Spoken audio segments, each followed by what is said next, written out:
খলিল আমাদের তারেকের পররাষ্ট্রমন্ত্রী, খলিল কেন মস্কো সফরে? গত বোধহয় এক যুগে বেশি হবে বাংলাদেশের কেউ মস্কো সফরে গেছে, সরকারি সফরে। হাসিনা আমলে ওই পারমাণবিক বিদ্যুৎ কেন্দ্র নয় 5 বিলিয়ন চুরি করার ঘটনা আগে পরে বাংলাদেশের কেউ সরকারিভাবে মস্কো যায় না। মস্কোর সাথে আমাদের সম্পর্ক অর্থনৈতিক পর্যায়ে এমন কিছু না, সেই কারণে যায় না। মূল কারণ সেইটা, মস্কো এমন কিছু বিক্রি করে না যেটা আমরা সহজে নিতে পারি। তেল কিনতে পারতাম, কিন্তু কে এই আমেরিকান লাল চোখ এড়ায় মস্কো তেল কিনতে যাবে? ফলে ভাই দরকার নেই, মস্কো একটু দূরে থাকাই ভালো। হাসিনা গেছিল যেখানে ভালো ঘুষ পাওয়া যাবে, একটা বড় ঘুষ মারতে হবে। বাংলাদেশের হিস্ট্রিতে 5 বিলিয়ন ঘুষ, আর কোনো উদাহরণ নেই, রেকর্ড নেই। এনিওয়ে, সেই মস্কোতে গেছে খলিল সাহেব। কোন খলিল সাহেব? যাকে আর সবাই যাই বলুক, আমি তো আরো সুনির্দিষ্ট করে বলি, যারা ওত না আমেরিকার রাষ্ট্র স্বার্থের লোক, আমেরিকার রাষ্ট্র স্বার্থ দেখবে বলে ওত নেওয়ার লোক হলো এরা। নামও দুইটা, খলিল রহমান আর রজার রহমান এক লোক। যখন সে রজার রহমান তখন সে আমেরিকান সিটিজেন। এটা মনে রেখে যদি তাহলে বুঝবে। এটা অ্যালাও করেছে আবার সিআইএ, তাহলে বুঝতে পারে কেন করছে। এনিওয়েজ, ইউনূস খলিল দুজনকে আমি এভাবে বলি যে যারা ওত নিয়েছে, শপথ নিয়েছে আমেরিকান স্বার্থ রক্ষা করবে, রাষ্ট্র স্বার্থ রক্ষা করাটা তার দায়িত্ব। এরা হলো সেই ধরনের লোক। কেউ এরপরেও বাংলাদেশের পাসপোর্টে রাখতে পারছে, কেউ পারে না। এইগুলো আর বাংলাদেশ এইসব ব্যাপারে এমন উদার, বলার নেই। কাগজপত্র ইভেন যতটুকু যা থাক, যে অন্তত 2 পাসপোর্ট থাকলে মন্ত্রী হওয়া যাবে না, সংসদ সদস্য যাবে না, যা কিছু বলা থাক না, কোনো কাগজের জায়গায় আছে। বাংলাদেশ তো এখানে সব চলে, সরকারও ব্যবহার করে, বিরোধী দলরাও ব্যবহার করে, সাংবাদিকও ব্যবহার করে। এনিওয়ে, এ আলাপে করতে যাওয়ার লাভ নাই। তাহলে খলিল কেন মস্কো সফরে গেছে, এই প্রশ্নের উত্তর দিব। আর সেই সাথে আসছে খলিলের এই তৎপরতা, বিশেষ করে কোন তৎপরতা, যে ইউএনের জেনারেল অ্যাসেম্বলির সভাপতি নির্বাচিত হয়েছে, হওয়ার পর থেকে ইউনূস খলিলের দালাল আর চাটা, এই যে চাটা আমাদের কলোকিয়াল ভাষায়, আঞ্চলিক ভাষায় আমরা সহজ ভাষায় বলি চাটা, 5 আটা থেকে আসছে চাটার দল। এমনকি শেখ মুজিবুর তো প্রকাশ্যেই বলেছিল, চাটার দল সব খেয়ে নিল, আমারটা কই, আমার ভাগের কম্বলটা কই, তোরা চাটা তো সব সাইডটা খেয়ে নিলি, হ্যাঁ আমার ভাগেরটা তো দিবি। তো সেই চাটা এটা আমাদের মেইন ভদ্রলোকী ভাষার ভিতরে ঢুকে গেছে, চাটা শব্দটা, চাটার দল। তো চাটার দলের উৎপত্তি হয়েছে মারাত্মক বাংলাদেশে এখন, যারা ইউনূস আর খলিলের পাচারতেছে। আরো কত কিছু চাইতে দিবে তার কোনো শেষ নেই। এমন একটা অবস্থা চলতেছে এখন, বিশেষ করে খলিলের হওয়ার পরে। বিশ্ববিদ্যালয়ের অধ্যাপক, সেও চাকরি কেন, সে কথা আসবো পরে। আগে বলে নি মস্কো বিষয়। মস্কো সফরের কারণ কি? মস্কো সফরের কারণ হলো, আচ্ছা একটা কথা বলেন তাহলে বুঝবো। মস্কো সফরের সিদ্ধান্ত নিয়ে তারেক অলরেডি যেই ইঙ্গিত দিয়ে ফেলছে, ব্লক বললাম না, আগেকার দিনে সোভিয়েত আর আমেরিকা ব্লক, ঠিক সেরকম ব্লক না এটা, তবে ওই টাইপেরই কিছু একটা, যে আপনি চীনের সাথে সম্পর্ক রাখবেন, তাতে আমেরিকানরা যতই চেষ্টা করুক না কেন, যে এনিবডি, দুনিয়ার যে কেউ চীনের সাথে সম্পর্ক রাখতে চায়, এই যে চীনের কাছ থেকে অল্প সুদের লোন নিয়ে আসা। দেখেন, আমি আমেরিকান লোকই মনে করেন, অথবা আমি খলিল, আমি ইউনূস, আমি স্বার্থ রক্ষার জন্য শপথ নিয়েছি, আমি একেবারে গাধা বোকা না। আমি তো জানি যে আমেরিকানদের পক্ষে বাংলাদেশের মতন দেশকে কম সুদের লোন দেওয়া, 1-2%, যেটাকে আমরা অবকাঠামো খাতে লোন বলি, ইনফ্রাস্ট্রাকচার লোন বলি, যেটাই আসলে ওয়ার্ল্ড ব্যাংকের লোন, এই টাইপের লোনগুলা দেওয়ার মুরদ আমেরিকানদের নাই, শেষ হয়ে গেছে। শুধু না নাই মানে নাই, শুধু নাই না, সে উল্টে আন্তর্জাতিক বাজারে 39 ট্রিলিয়ন ডলারের ঋণগ্রস্ত, ট্রিলিয়ন। এবার বুঝেন, ফলে সে অন্য কাউকে কম সুদের লোন দিবে কি? ও নিজেই 39 ট্রিলিয়ন ডলারের ঋণগ্রস্ত। ডিটেল এখন বলবো না, অন্য সময় বলেছি, আরো বলবো হয়তো, যে যেটাকে আমরা বলি প্রভাব, ইতিবাচক অর্থে, হেজিমনি, ইনফ্লুয়েন্স, এই শব্দগুলো যাই বলি না কেন, এক রাষ্ট্রে আরেক রাষ্ট্রের উপরে হেজিমনি বা প্রভাব তখনই সৃষ্টি হবে যখন আপনার ইকোনমি অপর দেশকে, যার বিনিয়োগের অভাব আছে, তাকে আপনি ইনফ্রাস্ট্রাকচার বিনিয়োগ, এই যে 1% 2% সুদে ধার দিতে সক্ষমতা রাখেন, এমন একটা অর্থনীতি হয়ে গেছে আপনার, তখন আপনার অটোমেটিক্যালি আপনি নিজেই একটা বলয় বানায় ফেলাবেন, গ্লোবাল নেতা হয়ে যাবেন আপনি। একদম সোজা কথাটা বলে দিলাম। গ্লোবাল নেতা হওয়ার সোজা রাস্তা হলো, আপনাকে নিজে বলতে হবে না, দাবি করতে হবে না আমি গ্লোবাল নেতা। যখনই জানতে পারবে আপনি কম সুদে লোন দেন, অটোমেটিক্যালি এই দেশগুলো গুড়গুড় করবে আপনার চারপাশে, এই কম সুদে লোন নেওয়া হচ্ছে। আমেরিকার এই জগৎটা চলে গেছে, এটা ছিল আমেরিকা, এইটা দিয়েই তো আমেরিকা উঠছে 45 সালের পরে। এইটা এখন নাই হয়ে গেছে, উল্টা সে বাজারে ঋণগ্রস্ত একটা দেশ হয়ে গেছে। সে কি করে আমাকে কম সুদের লোন দিবে? এইটা ট্রাম্প থেকে শুরু করে এই খলিল ইউনূস পর্যন্ত সবাই জানে, কিন্তু এরপরেও তারা বাংলাদেশে থেকে যেটা করতেছে, না তোমরা চীনের সাথে সম্পর্ক রাখতে পারো না। দেখেন একটা অদ্ভুত আবদার না? ইউনূস ক্ষমতায় থাকার সময় সে তো সরকার চালাতে হচ্ছে তাকে, ও তো জানে সে চাইলেও আমেরিকার কাছ থেকে লোন নিয়ে আসতে পারবে না, কোনো বিনিয়োগ আনতে পারবে না, কম সুদের ঋণ আনতে পারবে না। আচ্ছা ঠিক আছে, আমেরিকা থেকে একটা বাণিজ্য চুক্তি করে, খলিল একটা বাণিজ্য চুক্তি করতেছে, খলিল পেট্রোলিয়াম কেনার চুক্তি করতেছে আমেরিকার সাথে, বুঝছেন? এইভাবে বুঝতে পারতেছেন? ও জানে যে আমাদের চীনের কাছে যাওয়া ছাড়া উপায় নাই, দুনিয়াতে এখন চীনই কম সুদের ঋণ দেওয়ার একমাত্র দেশ, কিন্তু খলিল এই এত কিছু জানা বোঝা সত্ত্বেও সে মানবে না। এ হচ্ছে খলিল, এ হচ্ছে ইউনূস। আবার এইটা যে আমি কোন দালাল চাটারকে বুঝাতে পারবো, চাটার দলকে বুঝাতে পারবো, বলতে আমরা কেমনে বুঝবো? কেন? দালাল আর চাটাদের চোখে পড়ছে একটা জিনিস, খলিলের হয়ে যাওয়া, জাতিসংঘের সাধারণ পরিষদের সভাপতি হয়ে যাওয়ার মানে হলো উনি কিন্তু বেতন পাইবে না, কিন্তু উনি 4-5টা সহকারী নিতে পারবেন, তাকে সাহায্য করবে যারা, এরা কিন্তু বেতন পাইবে টেম্পোরারি ওই 1 বছরের জন্য। এইবার বাংলাদেশে এই চাটার দলের মধ্যে উঠোপুটি লাগছে, কে কার আগে এমন প্রশংসা করবে ইউনূস খলিলের যে একের ইউনূস খলিল তাদেরকে খুঁজে ডেকে নিয়ে যাবে। এই জন্য ইউনিভার্সিটির মাস্টার থেকে শুরু করে যে সারা জীবনে কিছু করতে পারে নাই, ডিগ্রিটাও ঠিক মতো নাই, এটা চোরাই ডিগ্রি আছে, ইন্টারমিডিয়েট পরে পাস নাই, চোরাই ডিগ্রিতে আছে, সেও খলিলের প্রশংসা করে ফেসবুক ভরে ফেলতেছে, আপনি মহান, আপনি অমুক, আপনার জন্য আমি এত কিছু করতে পারছি, আপনার কলিগ ছিলাম আমি, মানে হলো যে আমাকে আরেকবার সুযোগ দেন না, আপনার সুযোগ আছে না? এটা ইউনিভার্সিটির মাস্টার থেকে শুরু করে সারা বাংলাদেশে উঁচু করে গেছে। তো চাটার দল কেমন জায়গায় গেছে এবার চিন্তা করেন। আওয়ামী লীগেরাও বলছে এর ভিতরে 2-4 জন, এরা উল্টা চ্যালেঞ্জ করতেছে ডাইরেক্ট ইনডাইরেক্ট আমাকে। তারা বলতেছে যদি আমেরিকার রাষ্ট্রস্বার্থ দেখারই আনুগত্য করে থাকে খলিলরা, তাহলে খলিলকে কেন মস্কো জায়গা দিল? এই প্রশ্নটা দ্বিতীয় প্রশ্নের সাথে প্রথমটা সম্পর্কিত। আমি আগে বলেছি যে চীনের এখনকার ভ্রমণটা বাংলাদেশের যেটা হচ্ছে এই আমলের, হাসিনা আমলের, যেটা কমপ্লিটলি ফেল করেছে। হাসিনা শুরু করেছিল 15-16 সালে যেভাবে, আর 24 সালে সেটা শেষ হয়ে গেছে যেভাবে, এরপরে এক তোটা শেষ হয়ে গেছে, 2 হলো যে চীনারাও সেই সফট, এত কিছুর পরেও সে হাসিনাকে টাকা দিচ্ছে, এত ইন্ডিয়ার পুতুল হলেও এইটাও এখন সে দিবে না, করবে না। চীনারা, আমি বলেছি অনেকবার বলেছি, আর একবার বলে দিই মূল কথাটা, চীনারা একটা প্যাকেজ বানাইছে, এখন প্যাকেজটা শুরুই হবে, আপনি ব্রিক্সের মেম্বার হয়েছেন, এখান থেকে শুরু। ব্রিক্সের মেম্বার হওয়া মানে কি, এটা অনেকে বুঝেও বুঝতে চায় না, আমি কতবার বলেছি এটা। আপনি যেমন প্রথম আপনার দেশে দেখেন প্রথম কনস্টিটিউশন লেখেন, স্বাধীন বলে ঘোষণা করেন, এরপরে আপনারা কি করেন জানেন? প্রত্যেকটা দেশ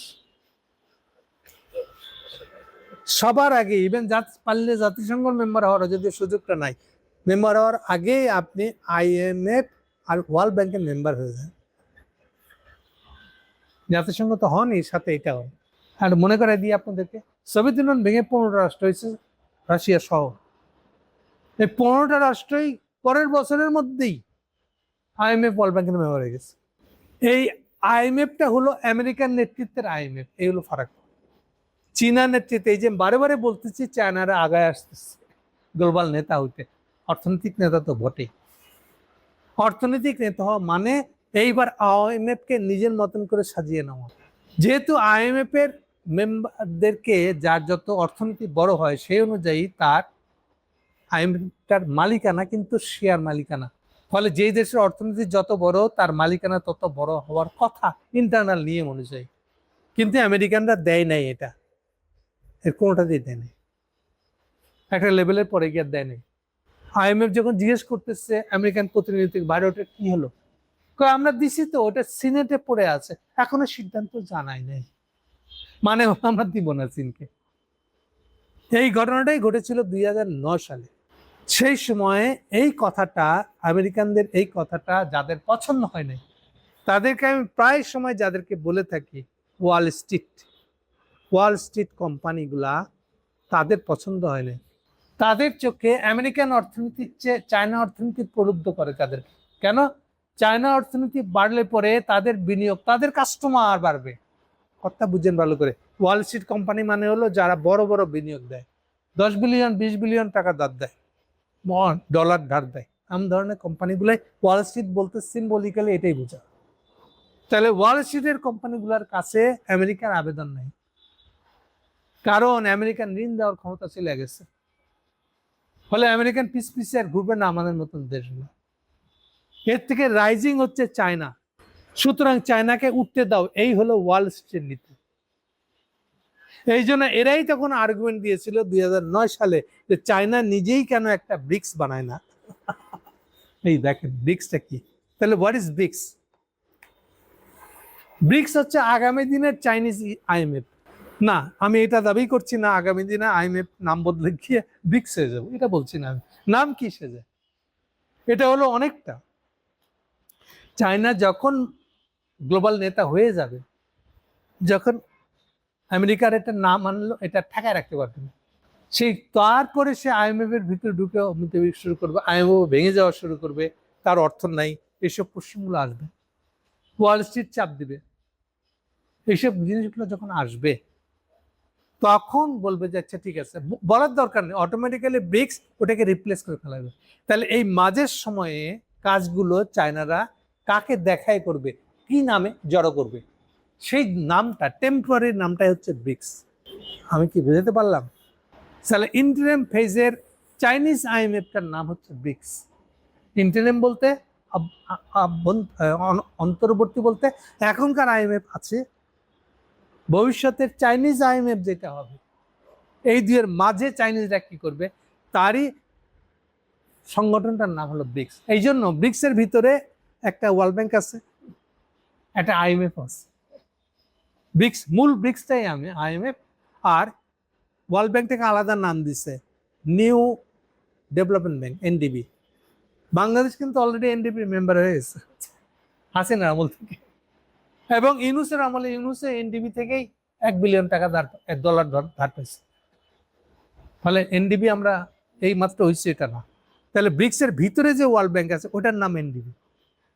প্রথম এনডিবির চেয়ারম্যান হয়েছিল কিন্তু ইন্ডিয়া, এবং ইন্ডিয়ানরা সমানে টাকা ধার নিয়েছে এনডিবির কাছ থেকে, ওখানে অসুবিধা হয় না চীনের টাকা নিতে। আর সারাক্ষণ কালে চীনের পিছনে লেগে রয়েছে, চীন তাদের এনিমি বলে স্কুলে পড়াইতেছে, হচ্ছে মোদির রাজনীতি। এনিওয়ে, তাহলে ব্রিক্স হচ্ছে সেই জিনিস। তাহলে চায়না যখন এখন পুরো প্যাকেজের মধ্যে বলতেছে আপনি ব্রিক্সের মেম্বার হয়েছেন, হয়ে আসেন, এবার বুঝতে পারতেছেন? তাহলে তারেক যাবে চীনে, তাহলে ব্রিক্সের মেম্বার হয়ে আসছেন কিনা এটা সালাম দিছেন। এই সালামটাই দিতে গেছেন মস্কোতে, কারণ এখন মস্কোকে ব্রিক্স আর দেখাশোনার দায়িত্ব দিয়ে রাখা হয়েছে। আপনি খেয়াল করেন একটু, এই সফর নিয়ে যতগুলো রিপোর্ট হয়েছে, রিপোর্টটা এসছে বাংলাদেশ থেকে। তারেক আবার বুদ্ধিমান, যাকে তাকে রিপোর্ট করতে দিলে গ্যাঞ্জাম কি লিখে এলায় তার ঠিক না, আমার উল্টোতে চলে যাচ্ছে, মুশকিল হয়ে যাবে। ওরা কাজ করছে। হাসিনার আমলে একটা দালাল প্রতিষ্ঠান ছিল, সকল সংবাদ সংস্থা ইউএনবি, এই ইউএনবি কে সাথে নিয়ে গেছে, দিয়ে ইউএনবি রিপোর্ট করতেছে খলিলের মস্কো সফর নিয়ে। বাংলাদেশে যতগুলো পত্রিকা রিপোর্ট ছাপা হয়েছে সবাই দেখবেন ইউএনবি রিপোর্ট ছাপতেছে। এই ইউএনবি ছিল হাসিনার আমলের হাসিনা ইউএনবি। ইউএনবি চালিতকে পুরানা বাংলাদেশে একটা এপি, আমেরিকান এপি সংবাদ সংস্থার একটা সাংবাদিক ছিল, আমি বলে গেছি। এই বেটায় ইউএনবিতে যায় হচ্ছে, আর ইউএনবি কে হাসিনা কিনে নিছে, এইভাবে চলতো হাসিনা না বলে। এই ইউএনবিরই পত্রিকা ছিল ঢাকা কুরিয়ার নামে একটা। আমি আর গল্প বেশি বাড়াইতেছি না, এটা বলতেছি আপনাকে আমি এরশাদ আমলের কথা। 85-86 সালের দিকে কুরিয়ার পত্রিকা বেরিয়েছে। কুরিয়ার ছিল ইউএনবিদের, সেই ভালো ইমেজের ইউএনবি নাই এখন। দেখুন দালাল, এটা একটা আজ হাসিনার দালাল। তো এখন দেখেন এখন তারেকের দালাল হইতে কোনো অসুবিধা নেই। তারেকের দালাল হয়েছে, খলিল লগে সে গেছে, তাকে দিয়ে সমস্ত নিউজ দেওয়া হয়েছে। বাংলাদেশে যারা যারা খলিলের সফর নিয়ে রিপোর্ট করেছে সব ইউএনবি রিপোর্ট। ভালো করে খেয়াল করবেন, এই জন্য পত্রিকা পড়ার সময়, রিপোর্ট পড়ার সময় খেয়াল করবেন কার রিপোর্ট, সোর্সকে দেখবেন ওখানে লেখা আছে। এই সোর্স সহ পড়তে শিখে একটু সচেতন হন। ওকে, তাহলে একটা রিপোর্ট চাওয়া হয়েছে ইউএনবি দিয়ে সবগুলা। আর একটা রিপোর্ট পাবেন তাস, TASS, এটা সরাসরি এককালে ছিল রাশিয়ান সরকারি নিউজ এজেন্সি, এখন এটা বেসরকারি, হাফ সরকারি বোধহয়। এনিওয়ে, তাসের একটা রিপোর্ট পাবে। এই দুয়ের বাইরে কোনো রিপোর্ট নাই, কারণ ওয়েস্টার্ন মিডিয়া বুঝছে তো যে এগুলা তাসের রিপোর্ট তো তার অ্যান্টি ওয়েস্ট। তো এটা আমরা কেন করবো? আমেরিকা রাগ করবে, ট্রাম্প রাগ করে যে করে নাই, এই দুটো রিপোর্ট পাইবেন আপনি। ওই রিপোর্টের মধ্যে দেখবেন পুরো রিপোর্টটাই ব্রিক্সের মেম্বার হওয়া নিয়ে, আর কোনো ইস্যু নেই। খলিল যাচ্ছে বাংলাদেশের পররাষ্ট্রমন্ত্রী, কিন্তু অন্য কোনো আলাপ নেই। তো সব আলাপ হইতেছে আসলে ব্রিক্স নিয়ে কেন? এইটা এই দালাল আর চাটার দলের কাছে চোখে পড়ে নাই।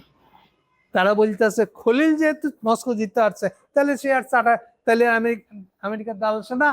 বুঝা গেছে কত স্ট্রং আর্গুমেন্ট। উল্টা এইটা যারা বলতেছে তারা ইন্ডিয়ান এজেন্ট। বাংলাদেশে আর একটা চল আছে, যখনই কাকে কিছু দিয়ে ডাউন করতে চান তার গায়ে কাল লাগাইতে পারতেছে না, রটায় দাও, সে ইন্ডিয়ান দালাল। গৌতম দাস হিন্দু নাম, আচ্ছা সে ইন্ডিয়ান দালাল, ফিক্সড হয়ে আছে। তো এই ধরনের কিছু লোকও বলছে, যে লিখতেছে সে কিন্তু আমলিক করে, সেই আবার খলিলের দালালি করতেছে। মস্কোতে যাওয়ার জন্য খলিল আমেরিকান দালাল না বলে দাবি করতেছে। সবচেয়ে বড় কথাটা হলো এই যে খলিলের ভোটাভুটিটা হচ্ছে, এই ভোটাভুটিতে ইন্ডিয়া ভোট দিছে কিন্তু বাংলাদেশের বিরুদ্ধে, মানে খলিলের বিপক্ষে। এরপরেও এই ইন্ডিয়ান চাটার দলগুলা কোনো আকেল দেয়নি। এরপরেও খলিলের চাটবে, ইউনুসের চাটবে, কিছু হলে বলবে এত বড় নাম করা লোকটা। আচ্ছা, আপনি গৌতম দাস সবসময় ইউনুসকে দেখতে পারেন না, এটা কেন বলেন তো? মানে প্রবলেমটা আমার, প্রবলেমটা ইউনুসের না। তাহলে আমি দেখতে পাই না, পার্সোনাল আমি দেখতে পাই না। আমি এত যুক্তি দিয়ে বলতেছি কেন ইউনুসকে আমি এই জায়গাটায় সমালোচনা করতেছি। আমি এমন কোনো সমালোচনা করি নাই যেটার কারণ আমি ব্যাখ্যা করে বলতে। এগুলো শেষ হবে না কখনো। চার্টার দলকে তো আপনি কিছু করতে পারেননি। তাহলে মস্কোতে যাওয়ার মূল কারণ হলো ব্রিক্সের মেম্বারশিপ। তাহলে ওইখানে ওর এখনকার ব্রিক্সের ক্যাবলা হলো মস্কো, এই জন্য মস্কো ঘুরে আসতে বলছে। তারেকে চীন যাওয়ার আগে ওটা একটা পূর্ব শর্ত পাইছেন। ফলে আপনি ওটা খলিলকে দিয়ে পাঠাইছেন কিনা, ইউনুসকে দিয়েই পাঠাবেন কিনা কিচ্ছু এসে যায় না। কেন? ইউনুস কি চাইনিজদের কাছ থেকে লোন নেয় নাই তার আমলে একমাত্র? আর কারোর কাছ থেকে তো পায় নাই। ওয়ার্ল্ড ব্যাংক, IMF, এডিবিও তাকে লোন দেন। এই চায়নারে থেকে বাজাইছে। এই চায়নার লোন যেন সে পায় সে ব্যবস্থা করে দিছিলাম। কেমনে গেছিলাম ওয়ালাপ এখন করবো না। আর সেইটা নিয়ে উনি একটা আমেরিকান দালাল হওয়া সত্ত্বেও দেখেন মানুষে কিভাবে গর্ব ফুলাইতেছে।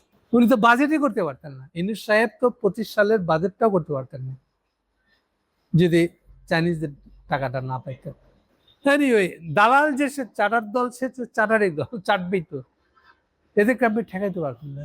এই কারণে এমনও দেখবেন আজকাল চাটার দলগুলা সুযোগ পাইলে চায়নামুখী হয়েছে, চায়নাতে স্কলারশিপ জোগাড় করছে, চায়নায় পড়তে গেছে, চায়নায় ব্যবসা করতে গেছে। দেখেন চাটার দল কিন্তু সারাক্ষণ খলি করতেছে, সারাক্ষণ ইউনুস করতেছে, আর চায়না যাচ্ছে ব্যবসা করতে, চায়না যাচ্ছে স্কলারশিপ নিয়ে পড়তে। কেমন তো চাটার দল আসলে, ও তো কোনো জাত নেই, দল নেই, দল একটাই, যেখানে চাটার সুযোগ পাওয়া যাবে আমি ওইটা। ইন্ডিয়া চাটার সুযোগ দিলে আমি ইন্ডিয়া। বোঝা গেছে? তাহলে খলিল কেন মস্কো সফরে যাচ্ছে? কেন? মস্কোর তেল কিনতে গেছে, আছে মুরুদ, মস্কোর তেল কিনে আনবে সস্তা। তো আমেরিকার থেকে তো মস্কোর তেল সস্তা। মস্কো থেকে তেল কিনলে $50 ব্যারেল দিবে, $50 ব্যারেল দিবে, দিতে পারবেন? যেখানে আন্তর্জাতিক বাজার এখন 96 উপরে, প্রায় 100। মানে মস্কো থেকে তেল আনেন $50 পাইবেন, কিন্তু মুরদ লাগবে। এই যে ইন্ডিয়ার সকালে নেয় বিকেলে বাদ দেয়, ট্রাম্প এটা ধমকানি দেয়, থাবড়া দেয়, আর বলে না ভাই ভুল করছে আর নিব না। মস্কো থেকে তেল নিতে গেলে মুরদ লাগবে। এই মুরদ দেখাইতে কি খল্লু গেছে? কেউ এগুলো নিয়ে ভেঙে ছেড়ে দেখতে যাবেন। খালি খলিলের পক্ষে, ইউনূসের পক্ষে সাফাই কি করে দিবে, এটা হচ্ছে তাদের না জীবনের লক্ষ্য হচ্ছে যে এগুলার চাটা দেওয়া, চাটা দিয়ে যদি এখান থেকে যা কিছু পাওয়া যায়। সারা জীবন এইভাবে চলছে। কাউকে যদি এদের কাউকে যদি জিজ্ঞেস করেন, বলো আর ভাই আমার জীবনের লক্ষ্য হলো আমেরিকায় বাস করা। আর যদি মনে করেন আমেরিকা একটা ইউনিভার্সিটির ছোটখাটো টিচার অ্যাসিস্ট্যান্ট হইতে পারি, মাস্টারদের দালাল তো বাচ্চা গেলাম, মনে করেন বিরাট উপরে উঠছে, আমার জীবনের স্বপ্ন। ও শুনবেই না যে আমেরিকানদের অর্থনীতি পড়ে যাচ্ছে। আমেরিকানদের পক্ষে আর এটা সারপ্লাসের ইকোনমি না বলে আমাদের মতন কোন দেশকে কম সুদের ঋণ দেওয়ার পক্ষে সম্ভব, বিশ্বাসই করবেন না। আরে না, আমেরিকার এখনো যে শক্তি আছে এটা কমপক্ষে 20 বছর চলবে। দুনিয়ার সবকিছুর রাজত্ব আমেরিকা, জানেন না আপনি? এটিকে আজকে টিকা এগুলা কথা বলবে। আবার সুযোগ বলে কিন্তু চায়না স্কলারশিপ চায়না চলে যাবে, চার্টার দলের ক্যারেক্টার। এনিওয়ে, এখন এই চার্টার দলগুলা এখন খলিলের সমর্থন করছে, তার দাবি করছে খলিল যেহেতু মস্কো যেতে পারছে তাহলে সে আর আমেরিকান দাঁড়াবে না। তাহলে এখান থেকে কি জানলাম আমরা? খলিল কেন মস্কো গেছে, এটা তারেকের যাওয়ার প্রস্তুতি। খুব সাবধান, এতই সাবধান তারেক, এতই সাবধান যে যাকে তাকে দিয়ে ঢাকার নিউজ পেপারে নিউজ হইতে দেয় নাই, ইউএনবি কে ডেকে নিয়ে আসছে, হাসিনার ইউএনবি, ওটাকে বগল দাবা করে নিয়ে গেছে। সেখান থেকে যা রিপোর্ট দিচ্ছে ওইটাই ঢাকায় ইউএনবি রিপোর্ট হিসেবে, খলিলের মস্কো সফরের রিপোর্ট হিসেবে বাংলাদেশ সব পত্রিকায় ছাপতে হচ্ছে। সেটা যে টিবিএস হোক আর প্রথম আলো হোক আর যাই হোক, সবাইকে ওখান থেকে রিপোর্ট ছাপতে হচ্ছে। আর নাহলে আমি একটাই নিউজ দেখছি, তাসের রিপোর্ট ছাপতে হবে আপনাদের। এনিওয়ে, এটা থেকে বোঝা যায় সে কত সাবধান ব্যবহার করছে। নামে মস্কো হলেও এখন দেখেন এমনও আছে, সেই আবার মস্কো আমাদের কত পুরনো দিনের বন্ধু, স্বাধীনতার সময়কার, এইগুলার গল্প লিখতেছে ফেসবুকের স্ট্যাটাসের মধ্যে। খলিলকে বাঁচাইতে গিয়ে এবার সে 71-এ মস্কো আমাদের কত বড় বন্ধু ছিল সেটা করতেছে, প্রমাণ করার চেষ্টা করতেছে আমরা কত আমেরিকা বিরোধী ছিল, সাম্রাজ্যবাদ বিরোধী। খলিল ভাই খলিল খুব ভালো, আমার আমেরিকা সাম্রাজ্যবাদ, কিসের মধ্যে কি দিয়া, কি যুক্তি দিয়া কি টানতেছে কোনো খবর নেই। দালাল চার্টার দলের কোনো ক্যারেক্টার হয় না, এটা হচ্ছে আসল কথা। এনিওয়ে, খলিল সাহেব, আমরা মস্কো সফর সফল হোক। Thank you.